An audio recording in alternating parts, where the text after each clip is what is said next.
quando nós cortamos um cabelo com uma graduação, quando nós temos uma graduação, certo? Em um cabelo ondulado, quanto mais longo for o cabelo, mais afinada termina esta ponta depois de uma grande queda, porque o cabelo mais curto, ele está aqui, ele está crescendo, ele está crescendo, ele está crescendo, e a estrutura tem nessas partes altas da graduação o seu comprimento maior. Já nas partes baixas, a parte da nuca, por exemplo, a queda já é menor, naturalmente menor, e a densidade, muitas vezes, em uma faixa, isso que eu vou mostrar para vocês, ela é muito maior. Ela é muito mais densa, muito mais compacta. Então, quando eu tenho porções distintas no mesmo crânio, onde por muitas vezes eu tenho, imaginando ser aqui a parte da nuca da cliente, certo? Uma linha de contorno aqui demarcada, que naturalmente ela me dá o quê? Menos densidade, certo? É aqui, ó. Essa parte onde nós temos pelinhos bem fininhos, os rodamuinhos, eles muitas vezes não chegam a participar de um comprimento, dependendo do comprimento do corte, é claro, né? Mas quando fizemos um cabelo curto, eles fazem parte do processo, principalmente com uma ação muito intensa dos rodamuinhos. Então, quando tem um cabelo mais curto, graduado, a parte de baixo aqui dos fios, ela faz parte principalmente pela desordem, eu diria, das direções dos rodamuinhos, que são particulares de cada um. Quando a gente vem um pouquinho mais para cima, nesta altura já entre a nuca e a proximidade do occipital, a gente já começa a ter um cabelo um pouquinho mais denso, certo? Em comparação com a nuca. Podem observar das clientes de vocês, isso fica mais visual quando nós encurtamos um cabelo. E prestem bem atenção onde eu vou chegar na questão dos cabelos ondulados, certo? Quando viemos para esse campo médio aqui, veja, entre o occipital e a área baixa da coroa, esta porção aqui, ela costuma ter bastante cabelo. Aqui, ó. Esta parte aqui. Então eu tenho uma parte com muito cabelo, uma parte com menos cabelo na borda e uma parte que vem do menos para o maior, o mais cabelo, nas pessoas de verdade. E depois, quando eu chego próximo à área da coroa, eu tenho novamente, naturalmente, menos cabelo. Paulo, está falando de calvície? Não, estou falando de menos densidade. Vou tirar agora essas linhas escuras aqui.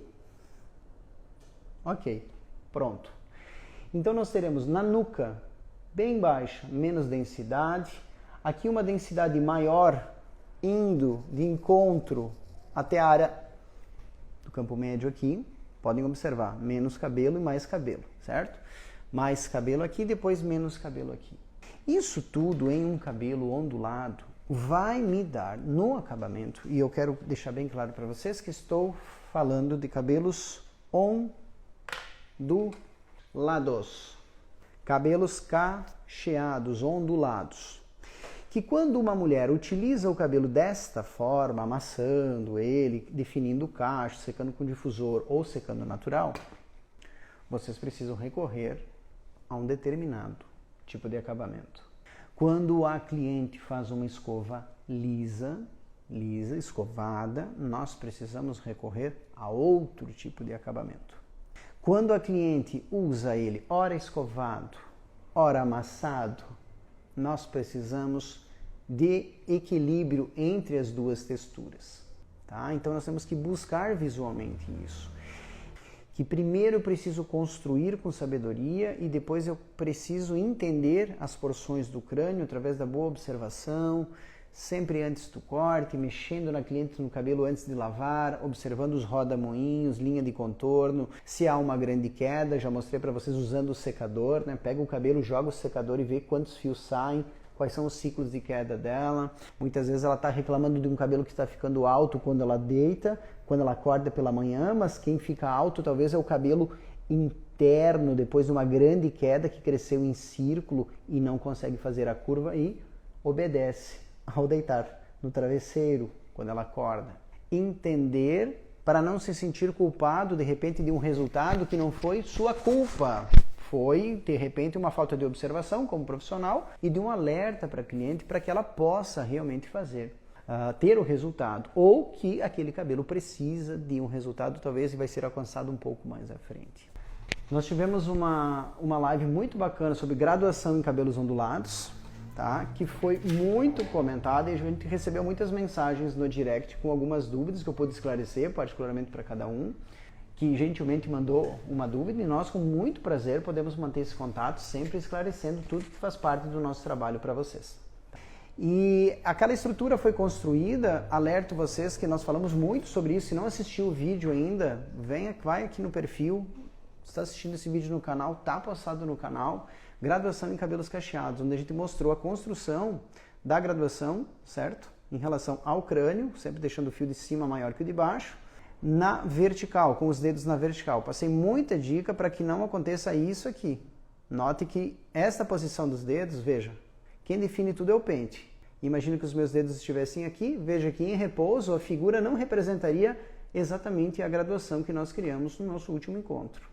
Também mostro para vocês que muitas pessoas podem ter dificuldades, por exemplo, na construção da graduação usando a posição dos dedos verticais, certo? Por uma questão de sempre trazer a mão aqui e no final criar uma camada, um rabo comprido, um balão aqui embaixo, certo? Um balãozinho aqui que fala, o balão fica muito cheio, essa parte recolhida e um rabo comprido. A mulher no seu dia a dia, usando ele amassado, isso não fica harmonioso, tu olha, parece que falta alguma coisa.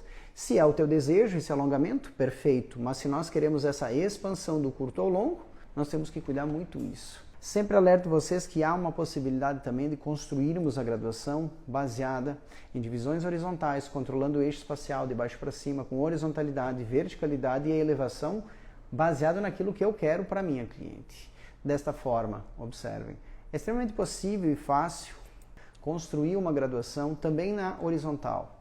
Se alguém me falar que este tipo de divisão gera marcações, eu vou dizer que a única questão é que há um equívoco na condução do pente, na construção dos movimentos e na ausência de conferência.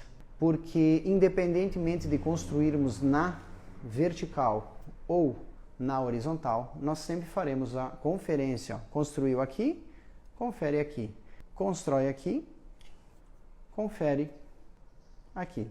E vão perceber que é possível criar graduações com divisões horizontais, com boa postura corporal, boa condução dos materiais e controle do ângulo sempre, de forma tranquila, de forma precisa e criando visuais simplesmente impecáveis, tá?